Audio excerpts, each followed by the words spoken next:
The following program is intended for mature audiences. Showtime is back. LeBron is a Laker. So John Tavares is a Toronto Maple Leaf. John Tavares signs with the Toronto Maple Leafs. John Tavares is a Leaf. You're listening to Basically a Sports Show. Follow us on Twitter at Basically Sports. Subscribe to the show on iTunes, Spreaker, Stitcher, and YouTube. And every episode of the show is available at basicallysports.tumblr.com. Now here are your hosts, Zach, Greg, and Mike.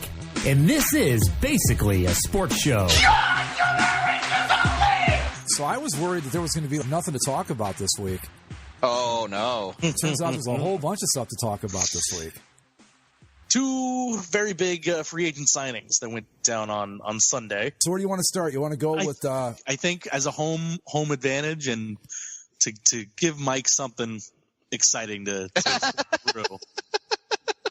John Tavares is a Toronto Maple Leaf. Before we get into this, for our non-hockey fan listeners, let's put this in terms in like football or baseball terms or even basketball. Someone comparable that, say, signed with a, you know what I mean, like a free agent pickup. Like, is this like LeBron James like, signing with the Cavs again, maybe? No, I mean, is this like, no, because he's not LeBron James of hockey. So is he like, say, like in baseball, like a Manny Machado, really good player? Or is he more like a Mike Trout, superstar? He's probably the top of the list of the second tier. Okay, that's what I would say.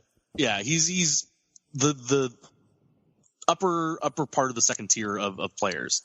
So if we're going by like, any team in the league would love to have this guy. Oh, sure, he's a number one center for any team in the league, except for Pittsburgh or Edmonton. Yeah, you can argue even in Toronto. The comparison that I think works, if and I hope this works for everybody, is a Sidney Crosby of Getty Malkin sort of situation where you have an Austin Matthews and now you have John Tavares. You have two guys that could be number one centers on any team, but they're both going to be on the same team now, and that makes Toronto very dangerous. So how far does Toronto move up in the potentially could win the Cup rankings next year now with this move? Pretty high. I think it's great. I love it. It was, I had a brief moment, doing the whole "it's coming home" shtick. But I liked when you called it a Canada Day miracle. It was a Canada Day miracle, yes.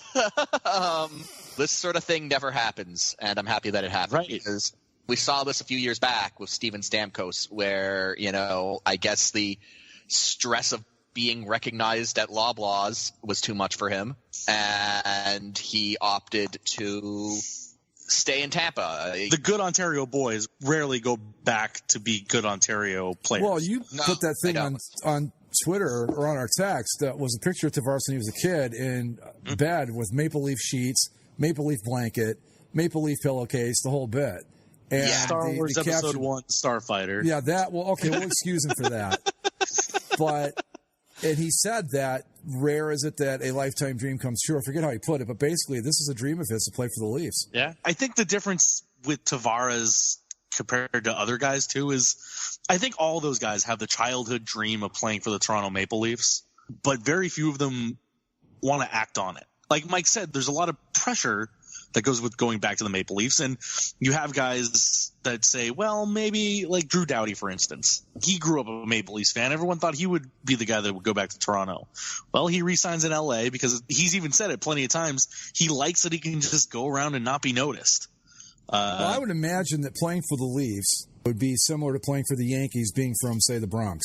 And I think the Leafs are essentially I imagine it's probably just as bad in Montreal, but those are the two cities where you're going to get the New York type experience at playing in the National Hockey League. Right, 100%. On the other side, it's crushing if you're the New York Islanders because this is a guy that was your franchise player. He was everything that you built your team around, and you knew that he was coming up to this decision. And he had said for many times that, I want to be with the Islanders. I want to be with the Islanders. But he'd been there through a lot of tough times and a lot of just not even tough times in terms of like on ice results, but tough times with moving to Brooklyn and the front office stuff that has plagued the Islanders for years now. And now you go, okay, well, we know that we need to keep John Tavares, and it's fine. We'll finally we have a new owner. Charles Wong isn't the owner. We're going to get an arena back on Long Island. They'll be able to see the whole rink.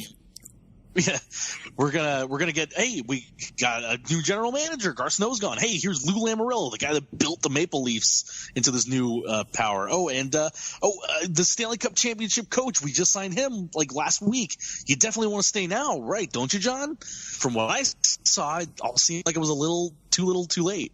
Mm-hmm. If they had done this a year ago, if the Islanders had changed everything up a year ago, saying, "Hey, John, you're here now. We're really going to try to fix this." But they didn't do it until it was the 11th hour, and it's like, oh, shit, he's actually going to leave. And he took less money to do it. The Islanders were reportedly offering him more money. They could offer him an extra year that other teams couldn't. The Sharks were reportedly offering him more money, but he took a little bit of a cut. You know, he'd be making $14 million a year in some of these other places, but he's only making $11 million a year on a 7-year deal with Toronto. When I see a team go all out, doing all the things that a player wants at the last minute like that, all that tells me is that we did this to keep you, but we did nothing before that. And if I'm the player, I'm thinking, and you're probably not going to do anything after this. This is all just stuff to keep me around. And then once you've managed to accomplish that, it's all going to go back to the way it was before. That's the way I would look at it, and that's probably why he left. Oh, yeah. It all kind of fell into place where it's like the team that wants you the most after the team you're currently on is your childhood team. They have the money. They've built up a youth system. They have a young core. They're ready to win now. And you're a guy like John Tavares where you're entering or right in the middle of the prime of your career. This was almost a perfect move for him to make to do that and to go on. And what does he become if he goes back and they win the cup next year? Basically, God. Yeah. He will never have to pay for a meal in Toronto ever. He probably won't have to pay for groceries in Toronto ever again. Yeah, exactly. So I think it's cool. I mean, like I said, I didn't know what level of player he is in relation to everybody else, but I knew it was a great move for the I was going to say the Blue Jays, for the Leafs, and I just think that puts them right in the thick of things next year. They were already kind of in the thick of it this year, but. Yeah. Is he enough to make the difference? Well, it does that thing where it kind of slots everyone down a spot now, right? So you have line combinations galore for your top two lines, and your power play has two guys that can run on it, Matthews and Tavares. They're right there. And the way that the NHL goes, I mean, you saw with the Capitals. Like, this wasn't the best Washington Capitals team they put together over the last 10 years, but this is the one that won because sometimes the puck bounces the right way, and you end up in a situation to win. And the Maple Leafs are in a better position now than they were going into Sunday. LeBron. Yes. LeBron the Laker. I can report that as of right now, now things can change. I have not seen any burning jerseys yet. He did bring a title to Cleveland. That's gotta mellow some people out. It did, but the surprising thing is, to me at least, there are still people that, while not burning jerseys upset, are pretty upset about this. I get disappointment. I don't get time. Yeah, I don't get, but yeah, a lot of them are like, it's a dumb move. It's this, it's that. It's like, okay, whatever. I trust me, I got it the first time because. It looked like Cleveland was building to something, and he was the hometown guy, and he was leaving to join a super team, and he did it all on live TV over the course of an hour. It was everything that was done about the first decision was done poorly, and everybody reacted properly. I think then. I mean, I don't think burning jerseys is ever proper because those things cost money, man. Right. Like at the very least, just hang it back up in your closet and just don't wear it. I mean, keep it for investment's sake. But saves you the trouble of having to buy a new one when he came back. Yeah, like with basketball jerseys, it's less. But I've seen people burning like John Tavares Islanders jerseys. It's like those really. Those cost a lot of money, and some of those you can't get anymore. Okay. Yeah. Oh, well, see, to us, we would never burn a jersey because those are sacred to us. Yeah. No matter what. Yeah. You just won't do it. But this one, he came back. And he delivered on the promise that he was going to come back and bring a title to his hometown, which he did. And ever since they won that title, the ownership, and some people say that LeBron was part of the ownership and was basically the general manager, but the team wasn't it didn't seem like everything else was in the same. This is similar. Both of these are exactly. similar. The Tavares and the LeBron one were similar in that, since LeBron won the title, the team only got worse. The team was not being built to properly supplant LeBron for a championship type run. Yes, they made the finals, but did anyone think that the Cleveland team that made it this year had a shot at beating the Warriors? No. It was LeBron. It was LeBron and 4 other guys. That was what that team was. Exactly, and I even talked about it during the finals that before we even knew if he was going to leave or not, that this felt an awful lot like the first time around, where the team they made the finals. In 2007, I think was the year. I don't remember. Yeah, and then it was just throw things at the wall, hope something sticks, and see what we can come up with. And that's what it felt like now. And the team wasn't getting better. And they weren't setting themselves up to put together a long-term contender. It was grab this guy, grab that guy, let's see what we can do. Oh, we're going to get Isaiah Thomas and I forget who else for Kyrie Irving. Kyrie Irving wanted to be traded, fine, whatever. But, we'll do this. Well, that didn't work. Okay, trade all those guys, bring Kyle Korver and a bunch of other guys in. That doesn't work. What do we do next? And that's just no way to do it, first off. And secondly, I don't blame LeBron. I mean, from my understanding is that he and Dan Gilbert never really got along the first time around. And then after that Comic Sans letter that Gilbert wrote, that really drove a wedge between them. Which, by the way, is amazing. And I'll give Gilbert credit this time. He was very classy this time by saying, thank you, LeBron, for no one will forget the night of June 19th, 2016, blah, blah, blah, blah, blah. But I don't blame him at all for leaving. I really, after the way people reacted the first time around, I was always kind of surprised he ever came back. And a lot of guys wouldn't have. Well, apparently, that was one of the things that informed his decision to go to LA, was that a lot of people close to LeBron were like, after the way they treated you after you left the first time, like, you don't owe these people anything, which I think is a fair assessment given the way certain people in Cleveland behaved following his departure. Absolutely. So, I mean, look, I think success can pave over a lot of other issues, and I think if Dan Gilbert and the management team he had put in place were committed to building a contending team around LeBron James, that he would that any personal issues he had with Gilbert could have been swept away.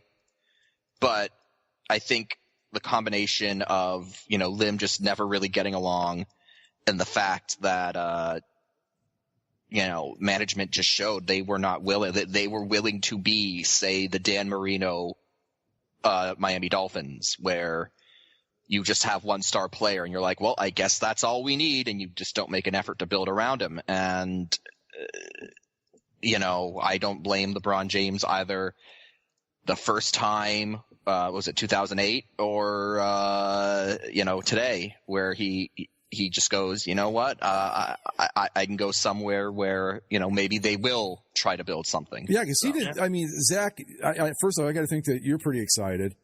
Oh, yeah. I was my reaction to it, I was kind of surprised by my own reaction to it. I was in New York over the weekend. We went to the Yankee Red Sox game on Sunday night, and we're settling in. We're just kind of sitting in our seats, not really paying attention. It's before the game. And then, these Yankee fans sit down in front of us and they're kind of talking. And they're like, oh yeah, LeBron. And I'm like, and my girlfriend's like, hey, did you hear what they said? And I was like, huh? It's like, LeBron. And I was like, what? And I pulled out my phone and I went and I was like, oh, and I gave out a solid, I was actually extremely excited fist bump and just a yes, fuck yes. I was legitimately excited because now, yes, we've gone on the show many times and described how we don't necessarily like the NBA or this, that, or the other. But when the Lakers are relevant, I'm all in. And you can call that being a bandwagon, you call it fair weather, you can call a Laker fan fair weather. But the fact of the matter is that when you're a Laker fan, the expectation of the Los Angeles Lakers is winning NBA championships. Yeah. And when the team for years has had no relevance, not even close to contending, or for lack of matter, even being a fun team to watch, why the hell would any of us bother? And so now when you get a LeBron, you're instantly back in that conversation. The Lakers mean something again. They're back to being the Lakers. Like, the main comment I saw on the one that I put out there is, yes, in the in-between times, the Lakers are the Los Angeles Lakers and it means something. But when they get somebody like LeBron, when they have a Kobe, it's the Lake Show. The Lake Show is back, and they're relevant, and I'm excited. Showtime, baby. That actually is a really great way to sum up how I felt about the Leafs of this Tavares thing, where there's something that's extra special about it when the team finally puts it all together, and it's not just this important team, but it's like, yes, it's back. It's back. Hey, I put on Facebook, I'm coming home, baby. I am going back home to my Lakers now, finally, after all these years, because they're finally interesting to me again. It took a really I could never, as much as I wanted to, I could never get behind the Kobe Lakers because I didn't like him as a player. Then the rape thing happened, and it made it very tough for me. I mean, I was coming from the era of Kareem and Magic, Coop, those guys. And it never stuck with me. So I was wandering the wilderness. So when LeBron said, I'm going to the Lakers, I'm like, I'm coming home. I'm back. And because, like you said, they're relevant again. And call me what you want. I'll put my Lakers credentials up against anybody's NBA fandom. I can go back all the way to 79. So I don't care what people think, and I remember we did a show, I think it was one of those Ask Us Anything shows, where Mike kind of shocked us when he said that of all these teams, the Blue Jays were probably his favorite. And we all thought, well, God, it's got to be the Leafs, right? Mm-hmm. And I think that over the course of my life, that if I had to pick one team that was my all-time favorite, not necessarily today, but overall, it would be the Lakers. I loved that team. From the minute Kareem was traded there up until, I don't even know what year. I finally just kind of gave up on it. But that was probably my biggest team to me were the Lakers. So I'm so glad to be going back. I can't even tell you. It's exciting. It's great. It's going to be great. And I mean, they signed LeBron. They signed Lance Stevenson, which, we get Kawhi Leonard. Look out. Well, they signed Lance Stevenson. They signed JaVale McGee. They even signed Rajon Rondo. And so now, some of these moves, it's like, well, maybe are they trying to trade for Kawhi now? Because I know the immediate talk was like, well, maybe the Lakers won't be able to get Kawhi Leonard right now because they don't want to trade some of these young guys, and Kawhi is going to be a free agent next year. So maybe it's a year of growing with LeBron and learning how to play with young guys. That's and the then smart you trade for Kawhi. That's the smart move, I think. Yeah. And I don't think Greg Popovich is going to trade Kawhi Leonard to the Lakers. No, I just don't think he'll do it. So. No, of course not. It'd be great. Don't get me wrong. But I'm okay with it the way it is right now. And the only thing that irks me, and like we were talking about, there were two big moves. We had Tavares going to the Leafs and then LeBron to the Lakers. And then, just to make matters worse, because, let's give the Death Star more power, DeMarcus Cousins. I was excited about LeBron and the Lakers for exactly 18 hours. And then DeMarcus Cousins goes and signs with the freaking Warriors. And it's like, what? Yeah. Oh, come on. I saw a couple great reactions to this is that, the Warriors have collected all the Infinity Stones. Yeah. That Thanos has signed a 3-year deal with the Warriors. It's like, what the hell, guys? I had dreams in my head that, okay, well, now LeBron's here. Maybe they can challenge the Warriors immediately. It's probably not realistic. But now it's really just like, oh, I guess everybody else is just going to be having fun this year. Well, credit to LeBron, too, for not just chasing a title because we knew, he could sign. He signed with the Lakers. That didn't make them instant title contenders at all. No, and a lot of people were saying that, him signing with the Lakers was going to be contingent on being able to get Paul George to go. And the day before, Paul George was like, yeah, I'm staying in Oklahoma City. And so people were overreacting everywhere, saying like, oh, well, I guess this means LeBron isn't going to go to LA. Maybe he'll go to Philly. Maybe he'll stay in Cleveland. His chances are less. He was never going to Philly. All right. No, that was not going to happen. I don't think he was ever staying in Cleveland. I think based on, over the course of the last year and a half or whatever, there's been constant leaks of, LeBron's definitely going to LA. LeBron's going to LA. It's been talked about for 2 years. Yeah. And the fact that it actually happened is kind of what surprises people. When it's like, you do realize that you've been leaking the information that he's going to LA for over the last 2 years. I think a lot of that just has to do with the way that, the media just loves speculation. And it's just like, LeBron James goes to Lakers like we all thought he would isn't as exciting as will LeBron James go to the 76ers? Like, no, he was never go. And from what I heard, the 76ers, when his agents met with the 76ers, like they didn't particularly wow him with like the presentation of like the pitch.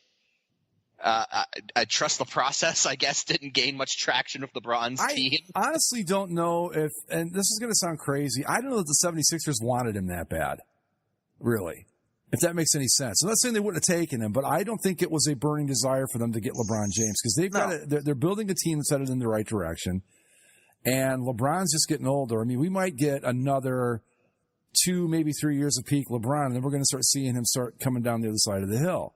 Yeah. If I'm the 76ers, I don't think I'm going to invest all that money in LeBron. I mean, you might say, well, you're giving up a championship, but look, it just wasn't going to happen in Philly. I don't think that maybe they wanted him, but not that badly. No, and I mean, he didn't want to go there. So that was, like Mike said, it just wasn't going to happen, period. Yeah. Well, there's a couple things overall to this pick too, where it's like, LeBron had said that he wasn't going to take any meetings with anybody.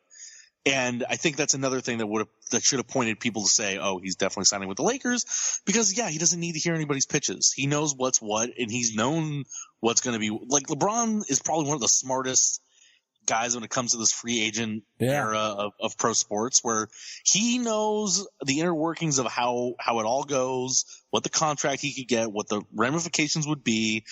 He knew the ins and outs of his situation better than anybody else possibly could. And it made sense. Like, I'm not going to talk to anybody. And there's a story that the Lakers were having a late night meeting to, amongst themselves to discuss what their free agency plans overall were going to be, and that the entire brass was going to be there. But Magic Johnson was suspiciously absent and supposedly made a late night, visit to LeBron's house for one final push to talk to him. And then the 76ers were supposedly meeting with LeBron's representation, not LeBron himself. But all that smoke and mirrors, he was going to be a Laker from the start. And the other thing that says that he's committed to – he knew that the Lakers weren't going to win right away, and he's committed to it. When he came back to Cleveland and what he did the last 4 years in Cleveland were those 1-year deals, right? Mm-hmm. He signed a 4-year deal in L.A. Yep. This isn't even like – the conspiracy when he did that with Cleveland was like, oh, he's going to be in Cleveland, but he's doing it to maximize the amount of money he can make. Well, he could have still signed a 4-year deal, but he didn't. He signed a 4-year deal in LA because he knew that, hey, I got to be here for a minute. I got to work with these young guys, and we got to work to get a couple extra pieces in here before I can win a championship with the Los Angeles Lakers and cement my legacy as one of the greatest players of all time. Yeah. Maybe the greatest if he can win a title in LA. If he can win, if he can win an MVP as a Laker, he'd be the only player in NBA, MLB, NFL, NHL history to win 3 MVPs with 3 different teams. I guess so. That's never happened, has it? No. Well, no, because you've never had this unprecedented, movement for a top player. I guess the only other guy. I would think that would maybe in baseball, but really, no. Yeah. No, when you think of top players, the only guy that I can think that moved around and is considered one of the greatest of all time was Gretzky, right? Yeah. But he only won cups with Edmonton. Right. Yeah, and by the time he was like with St. Louis, I mean, even in New York, he was still Gretzky, but not. Not peak. His only other shot outside of Edmonton was in L.A. and they had the one run to the final. But I will say this, though. I mean, I saw him play in '96, and Christ, I mean, I don't know what percentage of him it still was. But, oh, my God, was that guy good. Oh, my God. Half-speed Gretzky is still better than, like, most of the NHL. I mean, you know, it was just a marvelous thing to behold. It was just like, okay, yeah, he's not Edmonton Oilers, 209 points in a season, Gretzky, or whatever it was that year that he did it, but you could just see when the guy was on the ice that he was just special.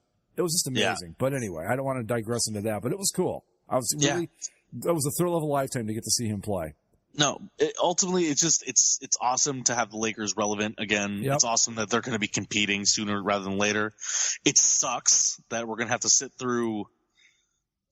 Like I really need I need to get through the rest of this NBA thread and really ask the question to NBA fans: how is this supposed to be fun? Mm-hmm. Like the entire starting lineup of the back-to-back champion is. They added another all-star. Yeah. They have 5 all-stars in the starting lineup. And we've seen the super team thing like this not work before, but I don't think we've ever seen a player in his – well, I mean, besides Kevin Durant, we haven't seen a player of that caliber join a team of this caliber in midstream, while he's at his best, while the team's at its best. And I guess it is a little bit of a risk because he's coming off an Achilles injury, but still, like – if DeMarcus Cousins, and using the percentage thing again, if you can get DeMarcus Cousins on the Golden State Warriors at 75% of what he's capable of, mm-hmm. they could go undefeated. I mean, they're going to be that good. The thing too is like, if because the team that you're on, and that he is coming back from injury, he doesn't have to be 100% in October. No, he doesn't have to be 100% in January. Nope, doesn't have to be 100% in March. As long as he's there by April, yep, he's fine. And he can be a valuable contributor to a 3-peat championship for the Golden State Warriors. And congratulations on, like you said, being the Death Star, being the Infinity Gauntlet, being right. this giant villain. It's not – I can't see how this is fun. I'm going to have fun watching LeBron as a Laker, and I will have fun watching the Lakers – again for a full season. Maybe that's what they mean. Maybe that's what they mean, that it's fun, that it's just fun to watch your team. I guess, but but you realize on the whole that it's all kind of fruitless. But how much fun would it be though, if because the Lakers won 35 games last year with that bunch of hacks they have right now. Yeah, and LeBron's got to be good for 10 more wins at least. When LeBron's changed teams, he's good for at least double digits. I think.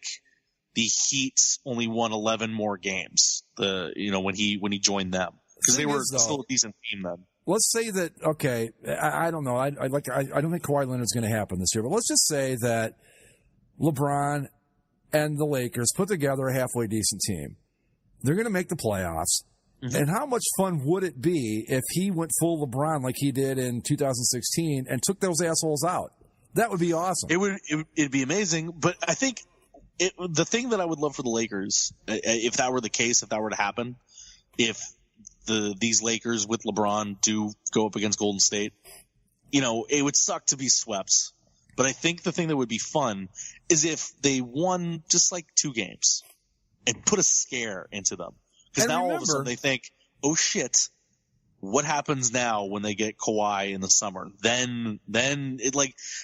I don't want this to be like we all had arguments for months about the Golden Knights, right? Yeah. Where it's weird to just come out of nowhere and win. I would love for that kind of slow build to say, okay, LeBron's here now. Let's see some improvement this year and then build again next year and then take it by storm. Well, don't forget I don't want to go out and just win right away. I mean, the Warriors. But the thing is, though, the Warriors are going to start running into contract issues too. They can't keep paying all these guys. That's just not going to happen. You've got, what did I read? I think Draymond Green and Klay Thompson are both up for money, I think, after this season coming up. So, that's what, so yeah, in 2 years, the Lakers will be better than the Warriors, but it won't be the same Warriors team. I want to take out this bunch. That's why I think it would be fun for them to, I don't even care if they win the championship. I just think it would be great for the LeBron-led Lakers to knock the Warriors out of the playoffs. I don't care if the Rockets win after that or whoever. I just think that would be great. That would be so much fun. Because this Warriors team, and you know what bugs me the most about them? They're not like the Yankees. It's not like they're trying to do this. It's just happening. I think, right? I mean, Kevin Durant just... Yeah, Kevin Durant showed, like, the Warriors were able to clear some stuff up, you know, to open up the option for him to go there. And then he chose to go there. And with this one is more DeMarcus Cousins kind of choosing to go. He's taking significantly less money. It's a one-year contract. Yeah. To be part of that team. And again, after seeing LeBron, and there was the talk that, well, maybe DeMarcus Cousins goes to LA, to see him sign with the Warriors was kind of disheartening when it's like, oh, he could have come to be part of something big here, but I guess you just want to do the Durant thing and just join the sure thing rather than put some effort into it. But well, he's kind of a volatile player too, though. DeMarcus Cousins. I mean, I don't necessarily know that I want him on the Lakers because I don't want to, you know, if he becomes, I can't remember the problems he's had, but I know that he's not exactly the most character guy you can get, which I suppose shouldn't matter, but it does to me. But I don't know. It's just that when the Warriors, I don't know how it can be any fun at this point. If you're like a DeMarcus Cousins, okay, you join that team and you get a ring. Well, of course you're going to get a ring because now it's not just the East, you know, like looking to, I mean, everybody's playing to lose in 5 games of these guys now. Everybody, no matter who you are. East, West doesn't matter. You know, I don't think the Globetrotters, Pete Globetrotters couldn't beat these guys. No, it's, that's the thing is like, is this fun? Is this something and I know that it hasn't been necessarily that way over the last few years, but since Durant joined them, it was kind of inevitable. Yeah. And now that you have this team put together, it's like, oh, okay. They didn't have to really give anything up. They just added an all-star. But look at Mike's had a really good weekend because his Raptors just went to the front of the line in the Eastern Conference now. I mean, it doesn't matter. I mean, the Eastern Conference doesn't matter. The Eastern Conference is now completely irrelevant. Oh my God, is it ever? I mean, like Boston maybe, and you know, an up-and-coming Philly team, and then you've got Toronto. But let's be honest, none of these guys are taking out the Warriors. No, or the Rockets for that matter. No, the Lakers. It'll be nice to see them improve and all that, but I'm not expecting them to even take out the Rockets or the Warriors. Nah, but it'll sure be fun trying. It'll be great watching LeBron give everything he's got and that Lakers purple and gold to do it, though, man. Yeah, I'm debating on what jersey to get. I'm buying a LeBron jersey. Like, that's not a question. I don't know if I want the gold, the purple, or I think I'm eyeing the black alternate jersey a lot. I like the Laker alternate, the Black Mamba alternate. Oh, come on. You got to go with the classic gold. I do not have this problem. I already have my jersey, so I'm good to go. I have a Derek Fisher gold jersey. He was my favorite player growing up. I love Derek Fisher. The .4 shot against the Spurs is forever etched in my mind. For all those that claim that you're not really a basketball fan, you hate on it all the time. I watched the Lakers die hard when they were at their height. Like even the years in between, I was a diehard Laker fan up until I think right after Pau Gasol left after the Chris Paul trade got nixed for basketball reasons. That's right around where I kind of fell off. And let's be honest. I mean, everybody out there, all the listeners, whoever, no one pays attention to their team when they're god awful. Come on. No one does. Unless you're a season ticket holder or something like that. Like, yeah. I will have you know I've suffered through far too many bad seasons of Leafs hockey too. Yeah. Yeah, I can't say that either. I mean, I sat through 3 and 13 seasons with the original Browns and watched every game. So I guess maybe that's not quite true. Ask me how many Angels games I've watched since the beginning of May. Well, none, because Ohtani's been out. The whole team has been out. Yeah. But hey, at the beginning of the season, I was right there with them, and now they look strong at the beginning of the year. But that's how it goes. The other basketball thing I wanted to talk about before we finish up, let's have an instant, not even a moment, but an instant of silence, recognizing the end of relevance for the Los Angeles Clippers franchise. Oh, Clippers. Clippers,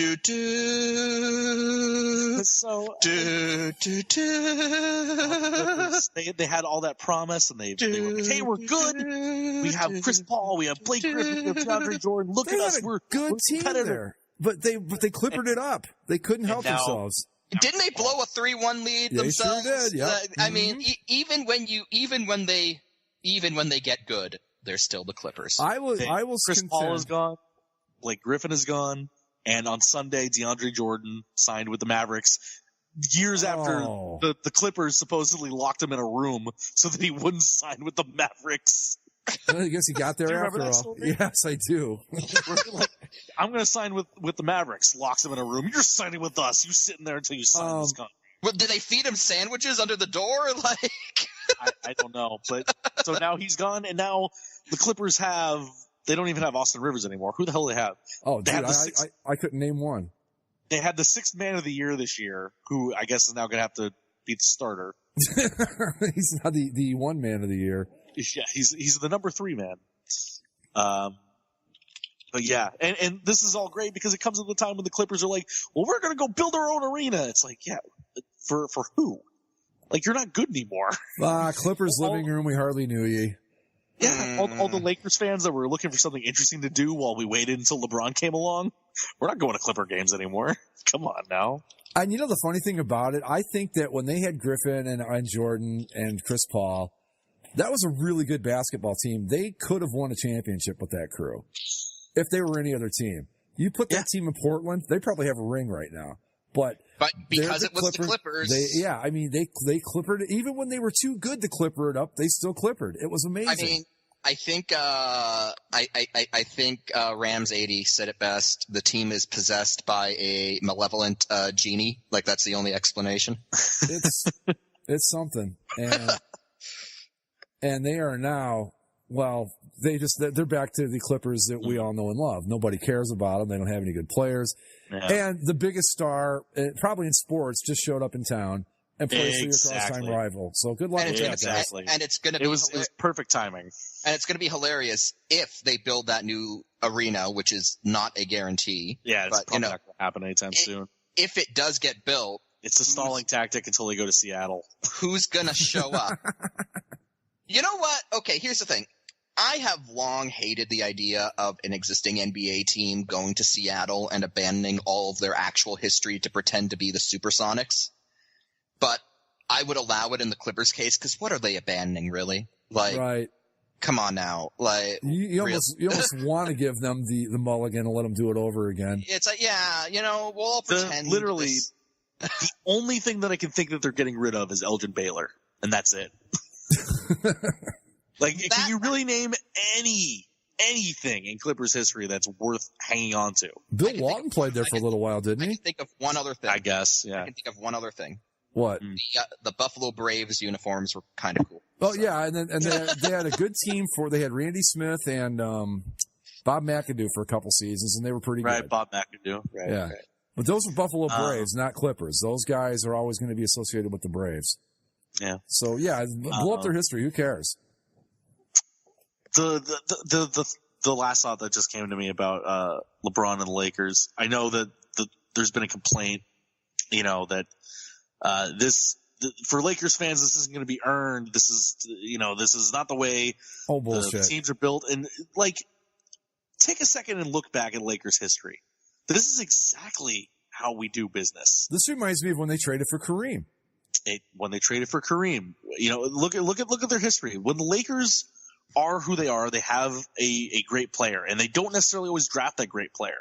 Whether it's George Mikan, whether it's Jerry West, whether it's Elgin Baylor, whether it's Wilt Chamberlain came in at the end of his career to win a title. Magic and Kareem, Magic was drafted. Kareem was not. But Kobe was sort of drafted, not really. Shaq wasn't. Shaq was traded for. Let me tell you, Gasol was traded in for. That's the way the Lakers operate. Let me tell you how the 80s dynasty was built. It started with Kareem getting traded there in 79 from the Bucks. And then by some weird trade they had made or something, they had a coin flip for the number 1 pick the year Magic came out. And they won the coin flip and took Magic number 1. And then for some crazy reason or another, they had another like way high pick, might have even been 1 again, and they got James Worthy. For reasons past incomprehension, they had number 1 picks years after they won championships, which I don't get, but they did. But they traded away Norm Nixon, and I think they got Byron Scott, and I forget who in that deal. But yeah, this is how they do it.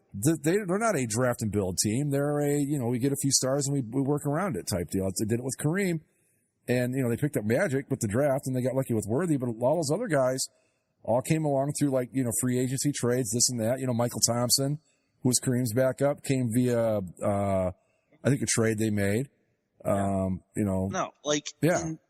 There, just the way things are set up in the NBA right now too. Like Bob McAdoo, for that matter, played for those '80s Lakers. Yeah, and that's the way the Lakers have always done it, and the way that things are set up currently in the NBA, that's the way they've got to do it right now.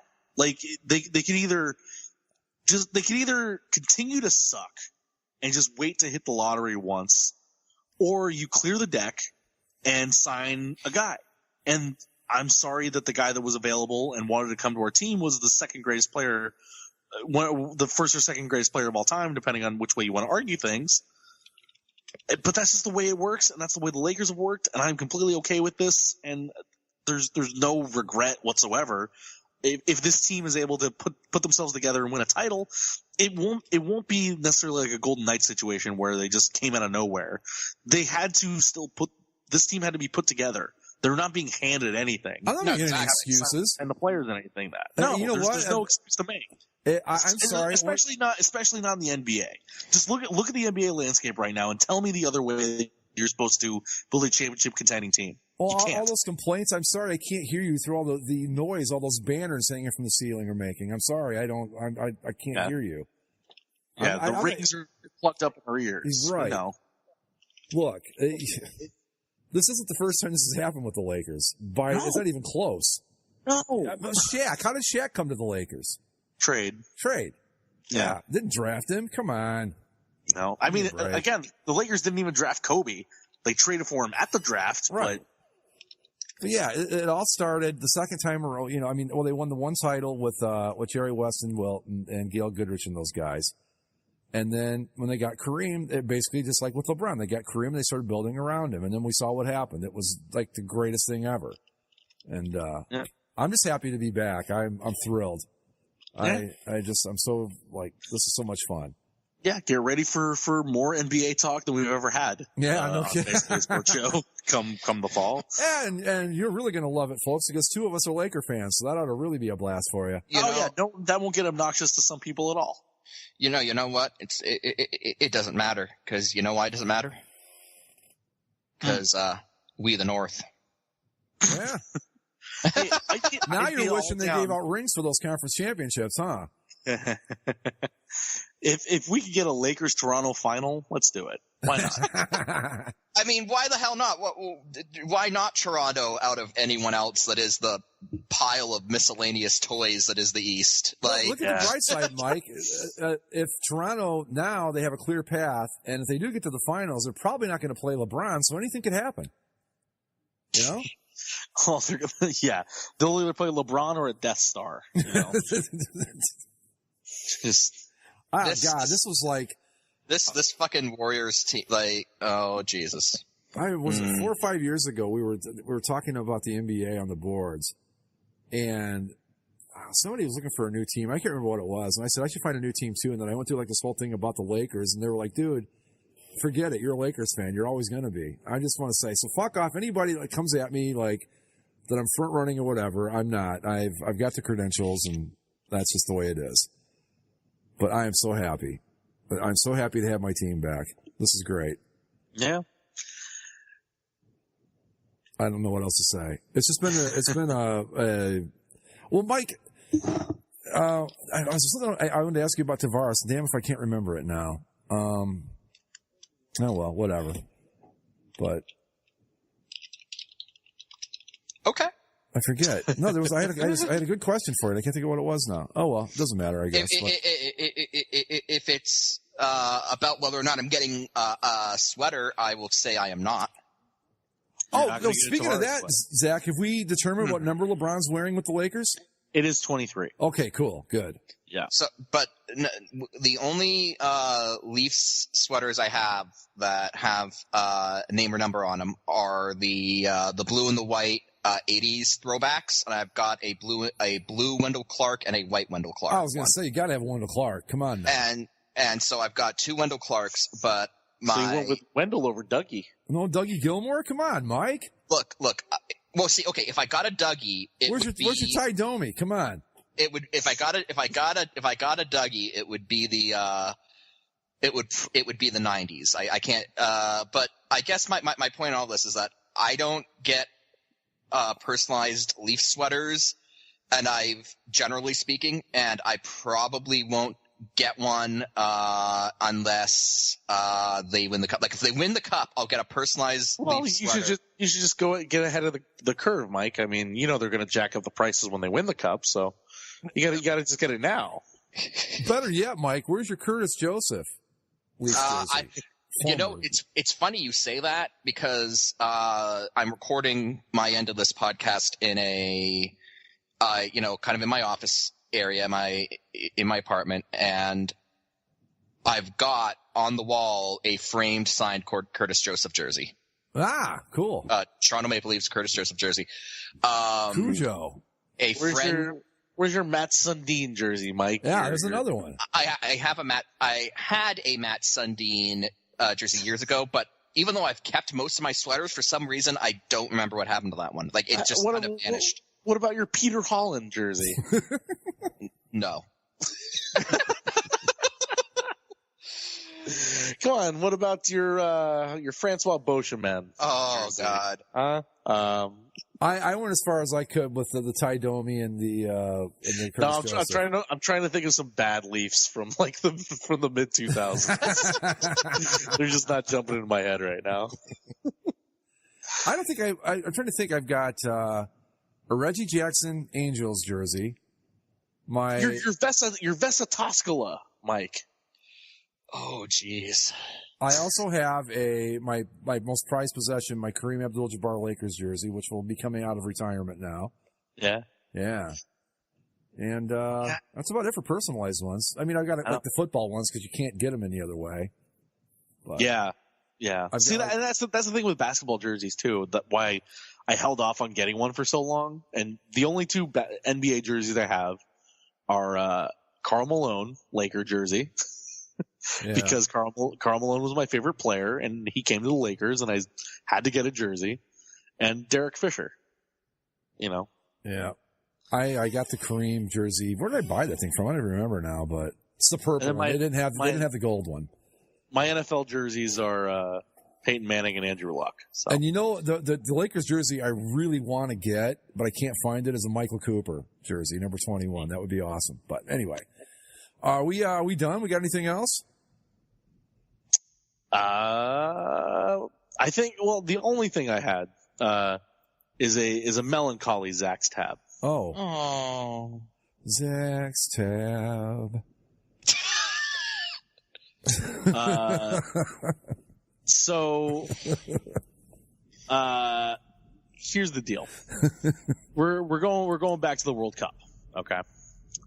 And at the World Cup, every World Cup, there's a phenomenon that goes on around the world where there's this giant discovery of psychic animals, right? Oh, I know what you're going to talk about. The psychic animals that pick games and winners. Yep. So in Japan this year, we had Rabio the octopus. And you guys think I don't follow the World Cup? I knew about this story. Rabio the octopus. He was picked up by 51-year-old fisherman Kimio Abe. He put him into a little kiddie pool with flags of the teams plus a third area representing a draw. Before Japan's first game against Colombia, which was an upset pick, Japan defeated Colombia when the octopus predicted a win. The octopus also predicted a tie with Senegal, which happened, and then a loss to Poland. All 3 of those happened. it was amazing, and Japan was able to move on to the round of 16. However, a tragic fate befell Rabiot because, as you see, I mentioned that he was caught by a fisherman. Right. Well, the fish business has to keep on going.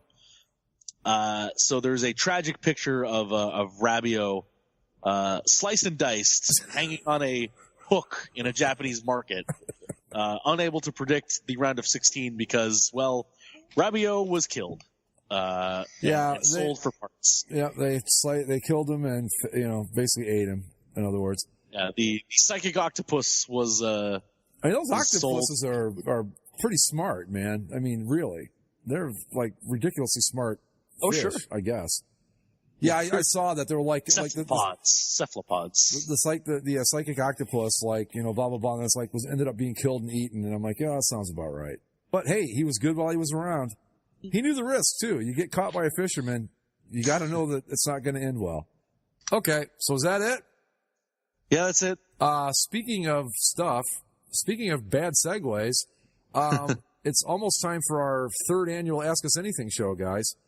Oh, is it? Yeah. Right, all-star time, right. Yep, coming up.